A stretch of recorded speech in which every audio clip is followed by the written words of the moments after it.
RP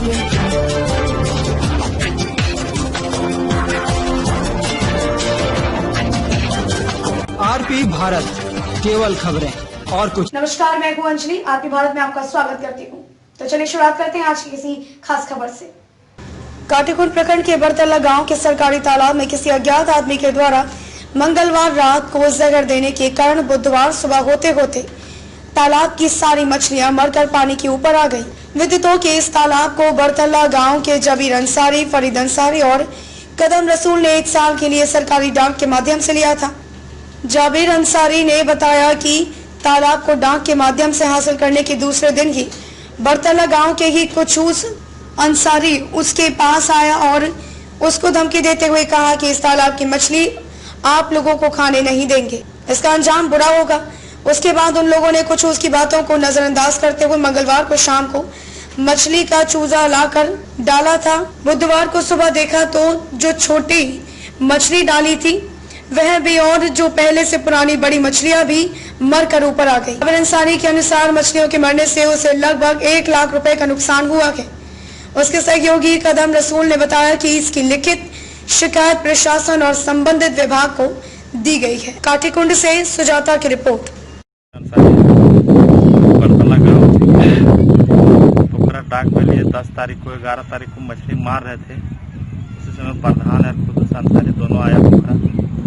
खुद अंसारी ने धमकी दे रहा था कि तुम मछली बिना बुझे सूझे पोखरा लिया, हम तुम्हारे ऊपर केस करेंगे, ऐसे करेंगे वैसे करेंगे, और मछली एक भी खाने नहीं देंगे। प्रधान के सामने में ये बात बोला,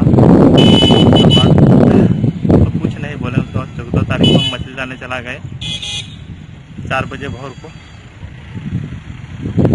चला गए। हम यहाँ चला गए जंगीपुर से मछली लाए, वहाँ से 70 किलो मछली 14 तारीख को शाम में 6 बजे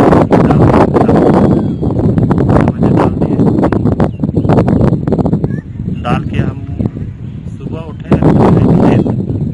खेत जाके फिर हम खेत में खेती का काम कर रहे थे। उस समय हमको फोन किया कोई गांव का फरीद अंसारी, बोला पोखरा में पूरा मछली मर रहा है, आइए जल्दी पोखरा।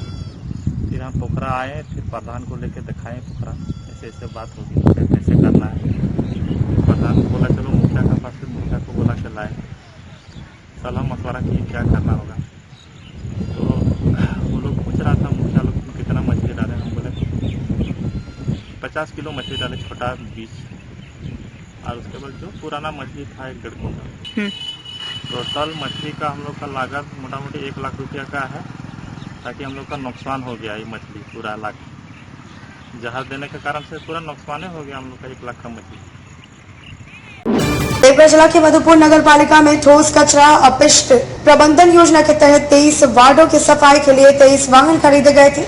इन वाहनों से शहर का कूड़ा कचरा उठाना पर महीनों से बारिश और धूप में बेकार पड़े गए। नगर परिषद परिसर में इन सारे वाहनों को रखने के लिए शेड भी लगी है। प्रत्येक वार्ड की सफाई के लिए एक ऑटो टिपर मशीन खरीदी गई है। इस वाहन में सूखा और गीला कचरा ढोने की व्यवस्था है।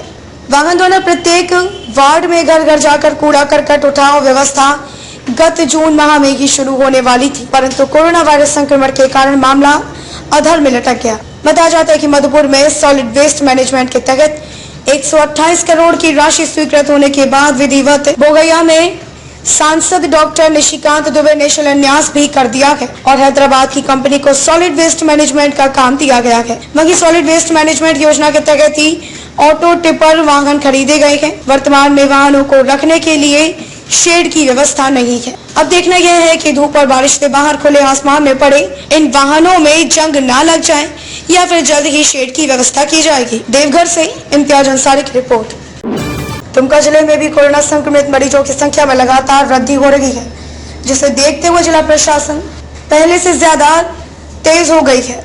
जिला प्रशासन द्वारा लोगों को कोरोना वायरस से संक्रमण से बचाव के लिए लगातार जागरूकता अभियान चलाया जा रहा है। बार बार लोगों से स्वास्थ्य विभाग द्वारा जारी दिशा निर्देशों का पालन करने की अपील की जा रही है। उपायुक्त के निर्देश पर दुमका के एसडीओ माघेश्वरी प्रसाद कल खुद सड़क पर उतर लोगों को कोरोना वायरस से बचाव के लिए लोगों से स्वास्थ्य विभाग द्वारा जारी दिशा निर्देशों का पालन करने की अपील करते दिखे। उनके साथ नगर थाना प्रभारी संजय कुमार मालवीय भी दल बल के साथ मौजूद थे। बताते चले कि 2 दिन पूर्व उपायुक्त राजेश्वरी बी ने मास्क पहनना अनिवार्य कर दिया था और इसकी अनदेखी करने पर जुर्माना का भी प्रावधान किया गया था। इसी निर्देश का पालन कराने के लिए दुमका एसडीओ खुद सड़क पर निकले और 33 लोगों पर जुर्माना लगाया गया। दुमका से विनोद त्रिवेदी की रिपोर्ट। आज लोगों ने शहर में जो बिना मास्क के घूम रहे हैं उन लोगों को हम लोगों ने चेतावनी दिया है। इसके साथ साथ में हम लोगों ने जुर्माना भी किया है ताकि लोग इससे समझें मास्क पहनना आज के समय कितना जरूरी है। इसी के चलते ये अभियान चला कितने लोगों को पता गया आज 35 लोगों को इस अभियान के दौरान हम लोगों ने पाया और ये अभियान लगातार अभी जारी रहेगा। स्टॉप करेंगे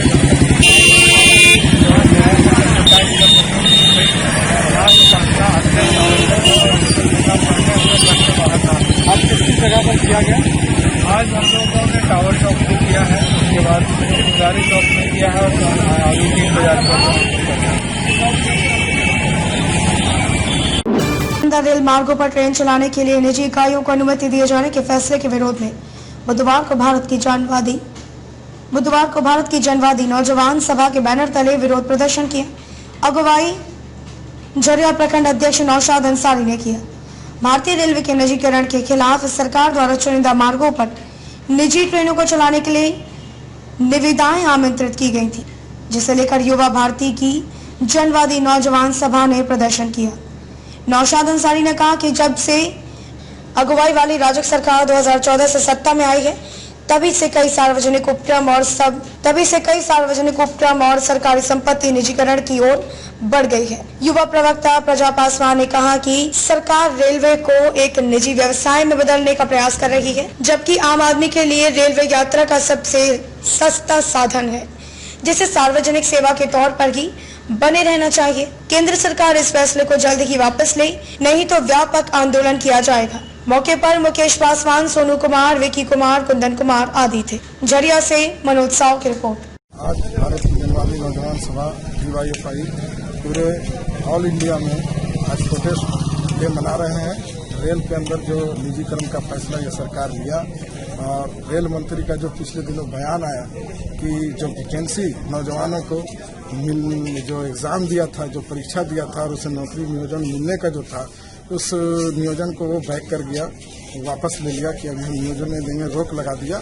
हम सरकार से मांग कर रहे हैं कि जो हिंदुस्तान के अंदर में सिर्फ रेल एक ऐसे उद्योग थे जो हर वर्ष 2 लाख 3 लाख नौजवानों को जो है रोजगार देता था, वो भी जो है इस सरकार का जो फैसला है उसके चलते ये भी जो है वापस ले लिया है। और आज नौजवान का जो हालत है देश के अंदर में, जो बेरोजगारी का हालत है, वो बहुत ही बुरा हालत है नौजवान का। और हम मांग करते हैं सरकार से कि ऐसे जो कूटनीति राजनीति जो कर रहे हैं देश के अंदर में, नौजवानों के साथ, छात्राओं के साथ, महिलाओं के साथ, किसानों के साथ, मजदूरों के साथ, वो देश को बहुत पीछे लेकर के जा रहा है।